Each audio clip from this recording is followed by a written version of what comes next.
All right. Well, I want to welcome everybody on this wintry day. Thank you for taking the time to join us for this legislative committee meeting. I really don't have any thing in a way of announcements other than I put in chat three different links for three different events that we are holding. We have our February luncheon coming up on the 27th. And then on March, I'm pleased to announce, because we just had done this, on March 27th, we have Ricardo Ramos Rodriguez, who is the Director of In-Flight Regulatory Training for United, coming in to talk about their new in-flight training center that's going in south of Dulles Airport, and that's exciting. United continues to grow its footprint in Northern Virginia, and that's very important to us. And then we have our April 21st golf tournament coming up, and if you like to golf and have a foursome and would like to play, please join us. So with that, John, over to you, Mr. Chairman.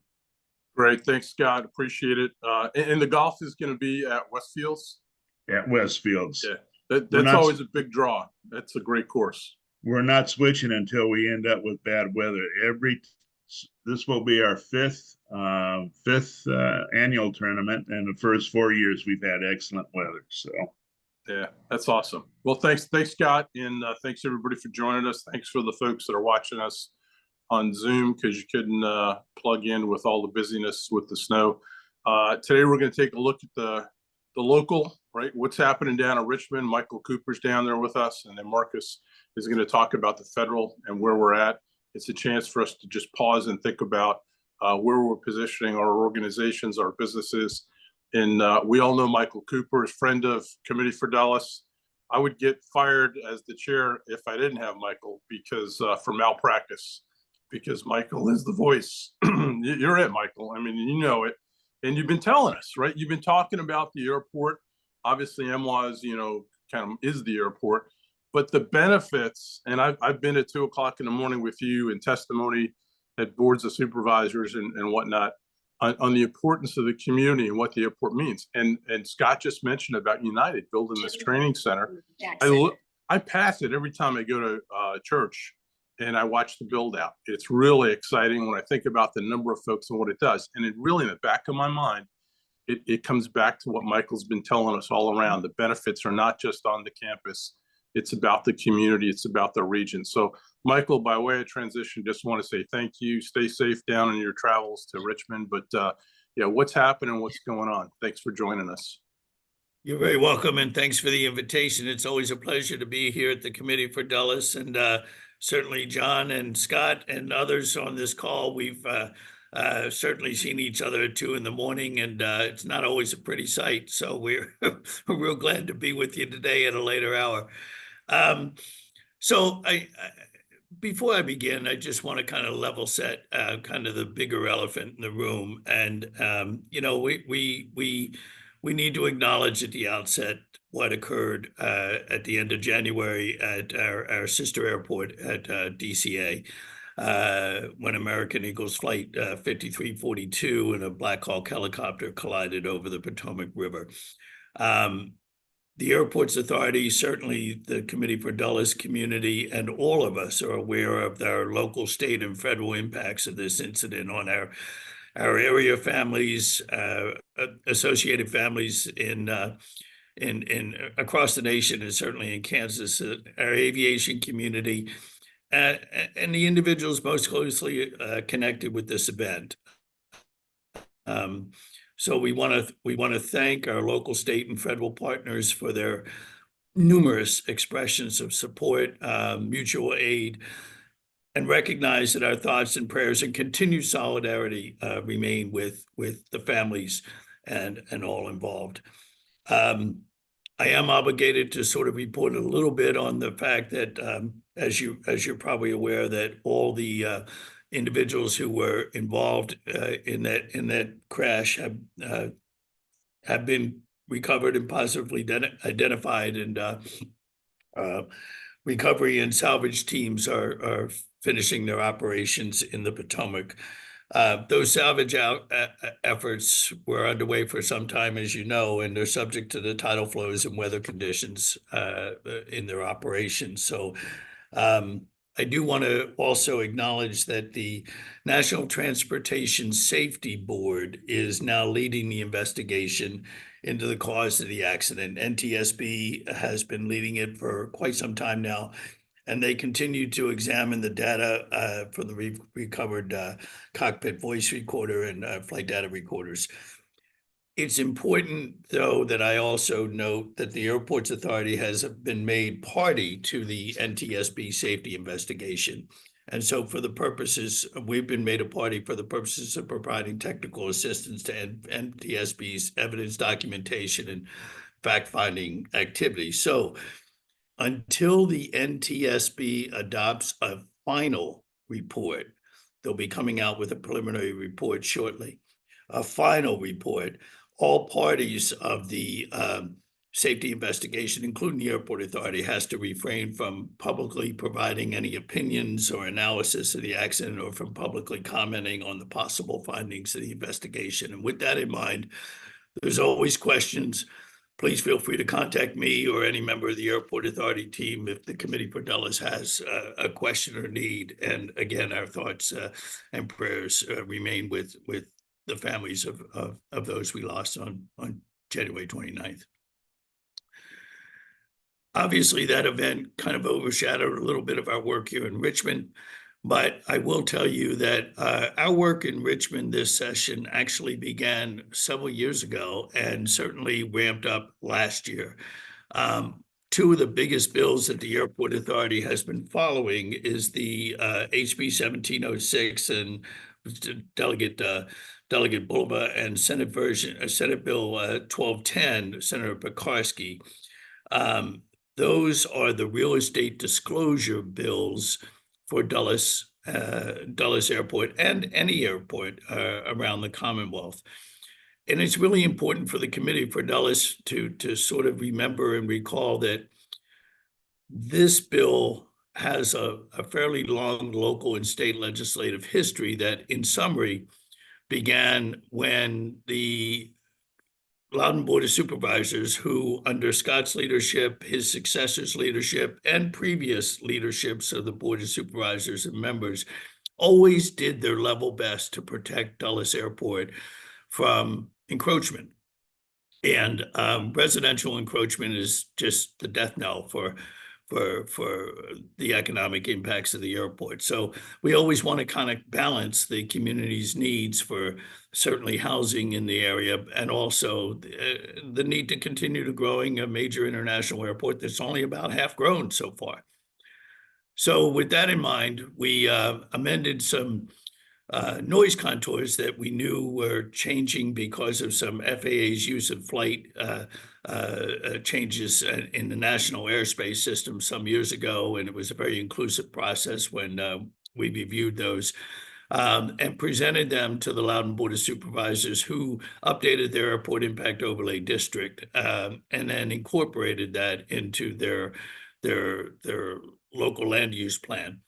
At the very end of that process, I believe it was our good friends from the Dulles area realtors and the Virginia realtors who kind of came forward to the Board of Supervisors and said, hey, there's always been a restriction on a requirement for us to, as realtors, disclose you might be living in a noise zone, and we want that repealed. And their basis for it is that it was their view that the General Assembly can only impose where a mandatory real estate disclosure should occur. So the Airport Impact Overlay District update was adopted successfully. The importance of real estate disclosure was integrated fully into that update and by local government, which is a healthy thing to do for the airport. And then in last year's session, the Virginia Realtors introduced a bill to strip away that ability for Loudoun County to have that provision because they believe that only the General Assembly could approve a mandatory disclosure. That bill, as it went through the General Assembly last year, obviously was a bill that we tried to get amended to exempt Dulles Airport. We were not successful. We tried to point out that there is already a mandated disclosure for the federal military airport in Oceana. And we wanted the same for the Federal International Airport at Dulles. That amendment was not successful. So the bill passed, and now only the General Assembly could approve real estate disclosures. And so Loudoun had to rescind, as of July 1st, 2024, its mandate for real estate disclosures around Dulles Airport, which means that someone could move in and not know that the airport is there, or say they didn't know that the airport is there, and not be disclosed to that the airport is there. And then they get upset and they when airplanes are flying overhead. It's just not a good, healthy situation for long-term growth. So last year, most of our work for a General Assembly in 2025 begins or continues in 2024. So last April, after the last session ended, the airport worked very, very closely with the Virginia Housing Commission, which kind of looks at all real estate disclosure issues.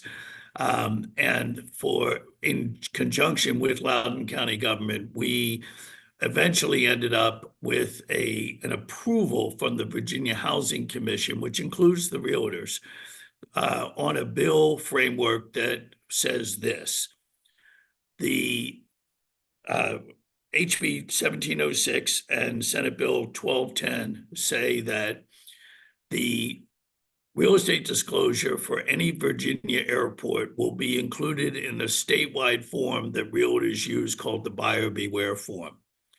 And the buyer beware form will say, seller makes no representation about the location of his property near airplane noise, but seller can check this website from the Department of Aviation, and it's written right on the buyer beware form, to see if your home is in an airport noise zone. And the bill goes further to say the Department of Aviation will provide that website, get it up and going, and make it available to the Virginia Realtors for use in their form by the end of July 2025. And the department has agreed to do that. And then what happens is that when you go to buy a home and you're presented with this long list of disclosures from your realtor, one of those disclosures will be around airplane noise, and the website will be right there. And so you can click on the website if it's a PDF online that you're looking at, or you can type in the website, and it will take you to the Department of Aviation, which will maintain airport noise zones for every airport that has an airport noise zone like Loudoun has around Dulles. So Roanoke Oak Airport, Richmond Airport, DCA, any airport, Charlottesville, any commercial service airport that has an airport noise zone will be in that website, and people can see the proximity of their home to the airport noise zone.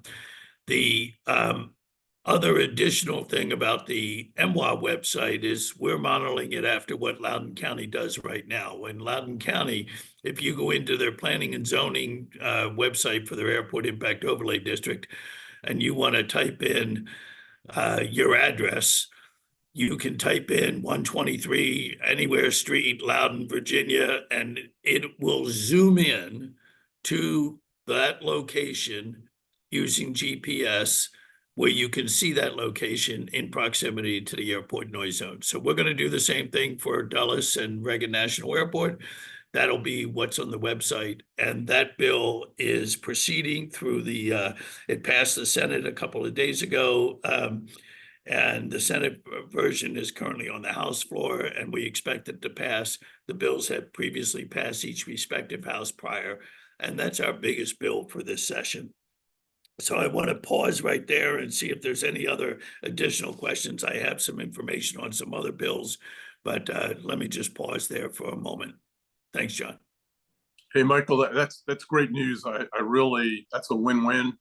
And I know all the work that you put into that. You know, certainly Scott and I jumped on it when you asked us to last year, and we've been waiting. No news is good news, right? If it's not broken, don't try to fix it. And boy, I'm really excited. But I tell you, well, I'm a little surprised Pekarsky carried this bill, because she's known as the educator doing all those other things. We probably need to engage her more, because she's our state senator just south of the airport, and we haven't done that as Committee for Dulles. Just your thoughts on what you've seen from her on this bill. Well, I think it's important to thank Delegate Bulova and Senator Pekarsky after the session gets over for their leadership on these two particular pieces of legislation, and any letters of support, accommodation, the committee wants to do for the senator and the delegate would be a good thing. They worked hard on this bill. It wasn't an easy lift, and we are very, very grateful that two Fairfax delegates carried this bill. There was a reason that we selected Senator Pekarsky and Delegate Bulova, and it had to do with sort of which committees, who sits where on which committees down here in Richmond. But it was also very helpful that Fairfax is seen as supporting Loudoun's attempt to restore this consumer protection, which is a consumer transparency and protection tool, which is exactly what it is. I would say that the Committee for Dulles is welcome, and certainly I would commend you to write to the governor now. This bill is going to go to the governor's desk, and just encourage the governor to approve the bill. Excellent. Okay, Scott. Michael, thank you for being on with us this morning. And I'm wearing my hat from the Coalition to Protect America's Regional Airports. And I don't want to go into the crash situation, as you had discussed earlier, but one can't help think, given the overcrowding of the skies, we shall say, is there any discussion going on about the slot situation, and at least holding back Congress from doing any other stuff to expand the slots at DCA? Scott, I would say this. First of all, thank you for the question, and no thank you for the question. You know, as a friend Marcus would recognize, it is typically the FAA reauthorization bill that Congress uses to voice its opinion on slots and perimeter, if it's going to voice any opinion at all. That bill is passed and is, you know, it's a 5-year bill.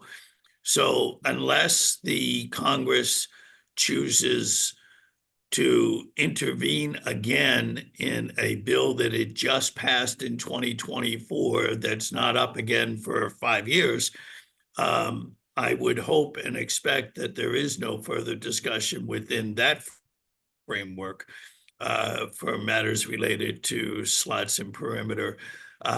But there's always other vehicles at the federal government's disposal. Sometimes they've talked to us about that same issue in the Department of Defense authorization bills and other types of vehicles. So, you know, I think it's really important that we keep our eye out. And I think it's really important that we continue to, as a region, recognize that there is a balance that needs to be maintained in the national airspace around the DMV. And that balance includes growth and air traffic at Dulles. Thank you.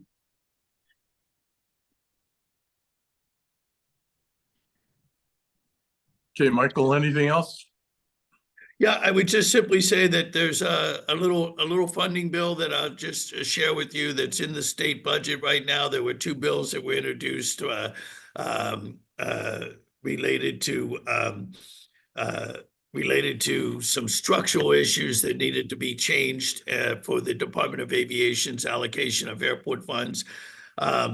Those bills are the Senate and the House version of those bills were passed by the Assembly, but the content of that bill is in the Senate version of the state budget, and I expect in conference it'll be married into the House version.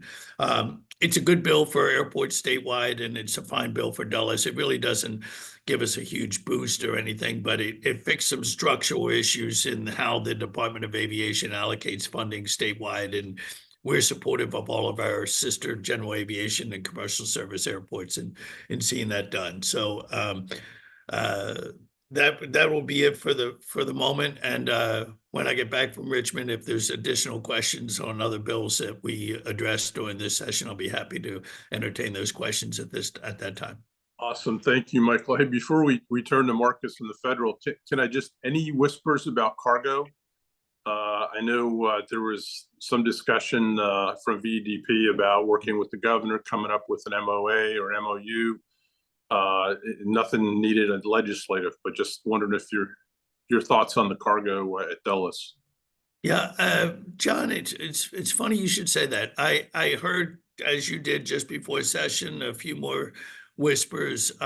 Really nothing this session. It's a long-term play, as you know, and we'll continue to work closely with the Virginia Economic Development Partnership to see what potential is out there. I know that the BDP and others have they've done some studies, and they've met with our leadership at MWA, and it's a long-term play, Scott. I mean, Awesome. John. Yeah, thank you, Michael. That was wonderful. Again, knocked it out of the park. You'd always refreshed to get your insight. Thanks for all the good work you're doing down there. Hey, My pleasure. I want to turn now to Marcus. Some of you that joined earlier heard me talk a little bit. Marcus and I worked at actually the #1 lobbying firm in DC at the time. There was one law firm that was bigger than us, but we were the top lobbying firm.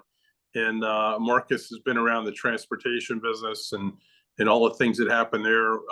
Actually was the representative for a presidential candidate. So he understands thoughts about some big ideas at the presidential level, what that takes. But just to put it in perspective, Marcus and I actually shared a client that worked on asteroids. Remember the Kirsch Foundation? Trying to get funding for Hawaii. Yeah. I still get email clips about, you guys still worrying about the asteroids? So you never know what you get involved in, but we're not going to worry about asteroids. No. But for the folks that haven't dug in on the federal, I tell you what, they put transportation, Michael talked about the FAA reauthorization. There's an art to being able to understand and position yourselves, right? The Biden infrastructure bill, everybody raves about. You see stuff being built. You don't know where the dollars went and how it goes. But I just asked Marcus to join us to say, I know trying to read, President Trump's mind's impossible, but you're seeing and hearing things on the Hill. Just wondering about your perspective, what we should expect on transportation infrastructure as we go forward. Thanks for joining us, Mark. Yeah, no, I'm really happy to be here, and it was great to talk to you. I will, just for folks' amusement, tell you that client who was concerned with this is a man who made a ton of money, I think, in the .com boom, and he said, well, I'm going to use some of my money for lobbying on the issues that are important. So I only remember 2 of the 3. One was he was worried about asteroids crashing into the earth, and the other was male pattern baldness. And those are 2 of the 3 things he put his money towards in Washington.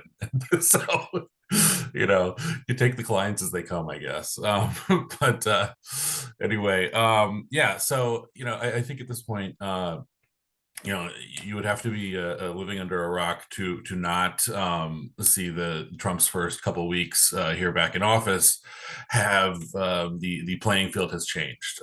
It is chaotic to most, and a lot of folks are finding themselves on the heels.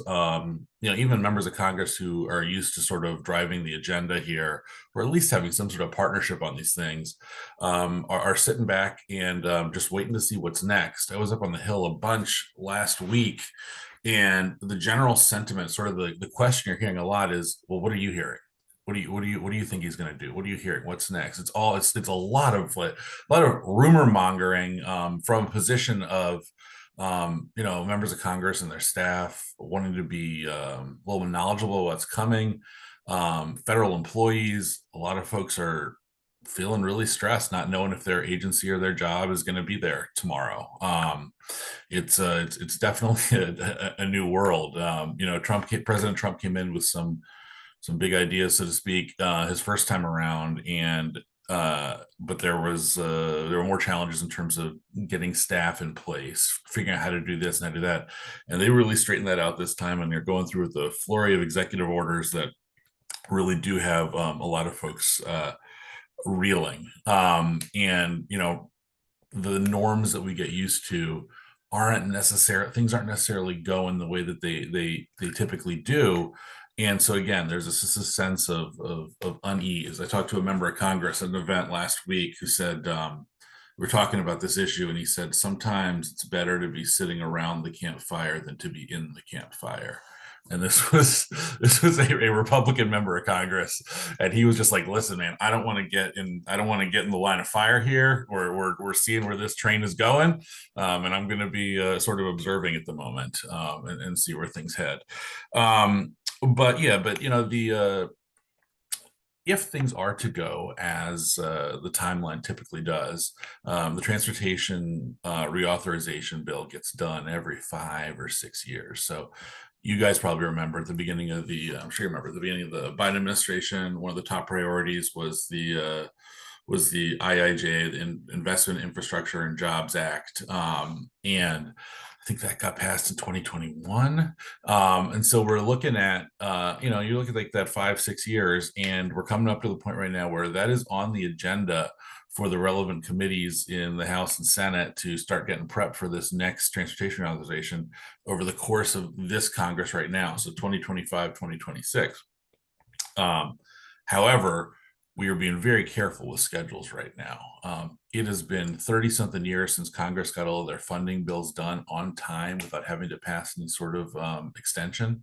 And we're already in a tough spot right now. The Republican majority in the House is razor thin. They have to do a couple special elections, but it's like 1 or 2 members right now. And the Freedom Caucus folks are always a challenge to deal with on the sort of the far right. And they are having difficulty moving their first item, which is this budget reconciliation bill. And so that was they originally planned for that to be done by Memorial Day. That's looking dubious at this point. The whole thing, you probably saw Trump in the news talking about one big beautiful bill or two. We're moving on that, but it is taken longer. And then you have this, you're talking about airports, like the queue of planes coming into land. You have that, except it's different pieces of legislation, right? There's the farm bill is more imminent than the transportation reauthorization, because that's already almost 2 years overdue at this point. So they got to get that done, and then and then you will move to the transportation reauthorization in terms of a big picture piece of policy. But it's anyone's guess right now. In fact, I would, if I had to bet, I'd bet that it certainly doesn't get done in this Congress, maybe at the beginning of next Congress, but we'll see. I mean, anything can happen at this point. But the good news about that is that we're far enough out right now that, and I'm sure you guys are already doing this, but you need to be talking. You're doing part of it now, which is talking internally about big picture transportation priorities for the region. But to start engaging with your members of Congress. I mean, unfortunately, the senators, and I believe there's a Congressman Subramaniam, he's a member of Congress for the airport. None of these guys are necessarily on the committees that have jurisdiction over the transportation authorization, but particularly on the and they're also sort of in the wrong party here right now, because the Republicans have the trifecta, so to speak. But I would still be working on, as you can, engaging particularly with the senators, because they have more seniority, to start talking, to be in communication about transportation priorities and the sort of funding you need. The one good thing is when you look at sort of the philosophical shift of where things are getting cut, this anti-DEI movement, the USAID thing, just sort of, I don't know, moving away from more social funding. The defense industrial base, the intelligence base, everything that the Dulles region is known for stands apart from that. So I think you're always going to have a constituency of folks who understand the vital impact of it. So as much as you guys can possibly connect your larger transportation priorities to meeting the needs of staffing defense contractors, staffing those buildings that you see that you don't have any signs on them, but they're big shiny buildings and you can't get in there without a security pass, but just making sure that the folks who work at those places are able to or that the roads are able to satisfy the needs there, that various transportation priorities fit those requirements, and to the degree that it's possible, liaising with folks like that to and getting their support to express that. Because otherwise, Democratic congressional delegation, none of them on the transportation committee.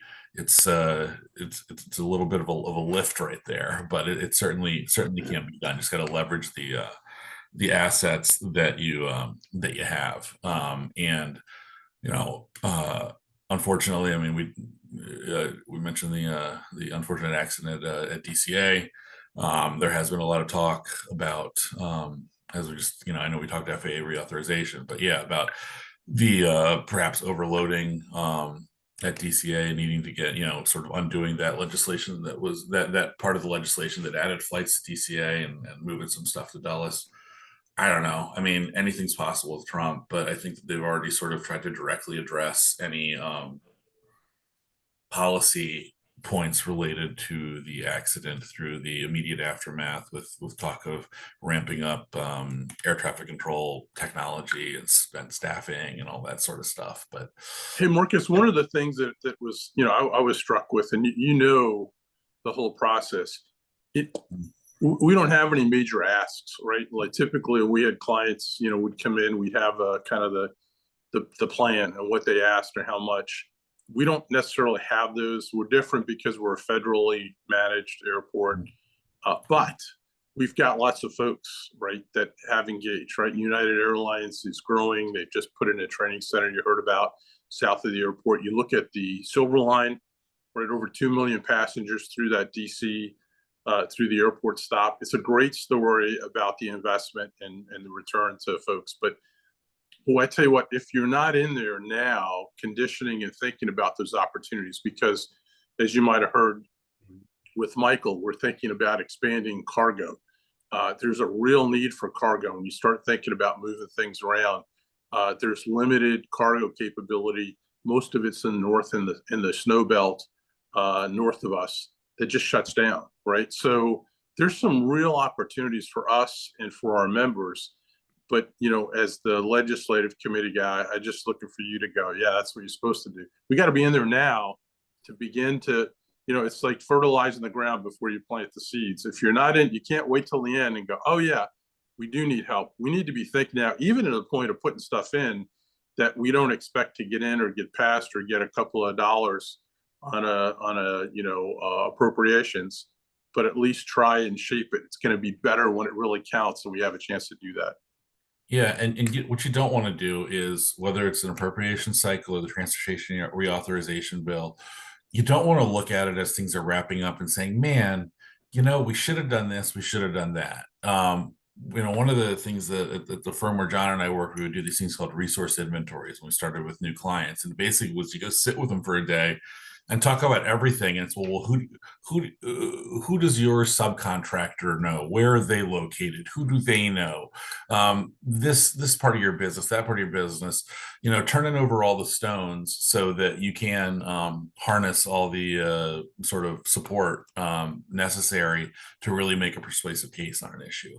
And I think that's exactly right, John. So that's talking to people, talking to sort of stakeholders that are associated with with your businesses, and then also talking with your folks up on the Hill, and just you guys, I'm certain you guys have an open door up there with your congressional delegation. People want to talk about what you guys are interested in. Strictly the massive commercial impact of the Dulles region, not to mention national security and all that stuff.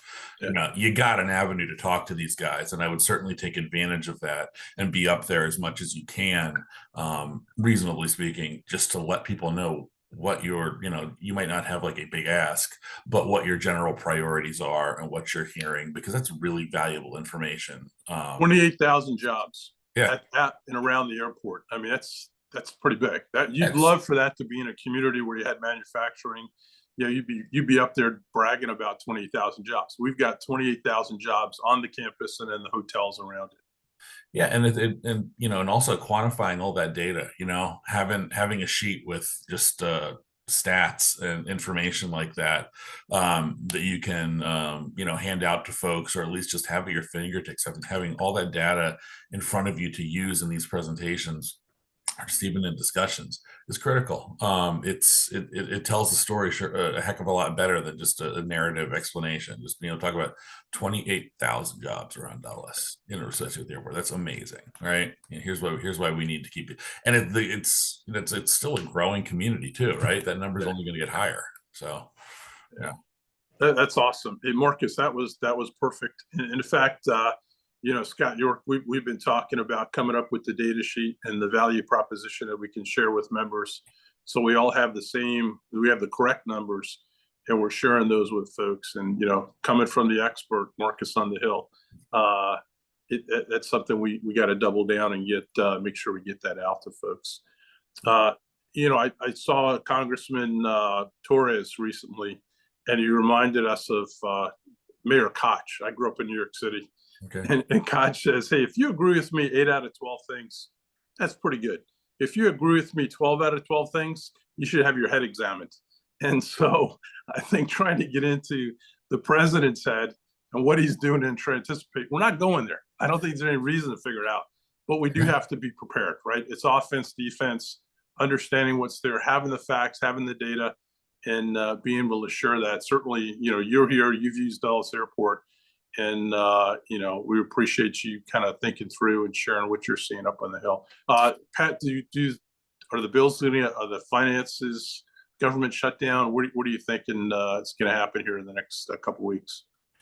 There's an increasing drumbeat telling folks to get ready for government shutdown. It's sort of been a third rail that, you know, folks make every effort, members of Congress make every effort to avoid, generally speaking. But there is a growing sense of thought that for President Trump, that might actually be a strategic thing. I mean, they're looking to drastically trim the federal budget. They're looking to get employees to retire. They're firing folks. They're closing whole agencies. You know, so if you're looking at it that way, yeah, I mean, it's certainly within the realm of the possible. But they'll take a shutdown to make a point. I don't think it'll be a prolonged shutdown, but to say, yeah, you know, this is why you have to get to the table and get this reconciliation bill done and all this stuff to keep us going. And it's certainly very real that could happen. The other thing I wanted to mention, you know, the investment, the Inflation Reduction Act, the IRA, and also with the IIJA, the last transportation reauthorization, a lot of projects in those bills were put into red districts around the country. And yet and that sort of flies in the face of a lot of these cutbacks that are happening right now. And I read 2 different articles yesterday. One was in the New York Times. One was, I can't remember where else, where there are these Republican members around the country who are facing this challenge where, you know, these things that are coming out of the White House are extremely detrimental to jobs in folks' districts, right? You're taking out, in some cases, there are $500 million investments that are due to folks, and those are now on the chopping block. And so these members of Congress are sort of having to do this dance of, well, do I back channel this and try to get them to keep this? No one yet has really had the courage on the Republican side to step up and really say, this is really, really screwing my district. But I think you may see that at some point. I mean, this cut to NIH funding that happened early, every day is running together. It was the end of last week, the beginning of this week. It's pretty chaotic, and I think that's kind of the point. But you're seeing a lot of folks getting really worked up about that because of jobs, American industry. So Yeah, anything is on the table right now. It is Yeah. it is a Hey, wild Marcus, world. that was perfect. That's exactly what we needed to hear. And unfortunately, we gotta Yeah, sorry. position and worry about it. Well, Yeah. and because, last time a couple of shutdowns, that's a huge impact to our federal workforce out here. Mhm. What it means to tenants, all the just like DC, you start losing all the business for folks that are coming by and just starting to get things ramped up with return to work. So we're in a tough place and we'll be watching that closely. Marcus, thank you so much. Michael, thank you very much from Richmond. Safe trip back. Scott, we're getting close to closing time. Thank you for allowing us to host the legislative committee. I'll turn it back over to you for the final words of wisdom from our leader. I'm not the leader. I'm your employee, John. Get that straight. Yeah, right. Never. Well, Never. well, thank you everybody for attending this morning, and particularly thank you, Michael, and thank you, Marcus, for joining us. Appreciate the information. We will take this recording and post it on our YouTube channel for our members.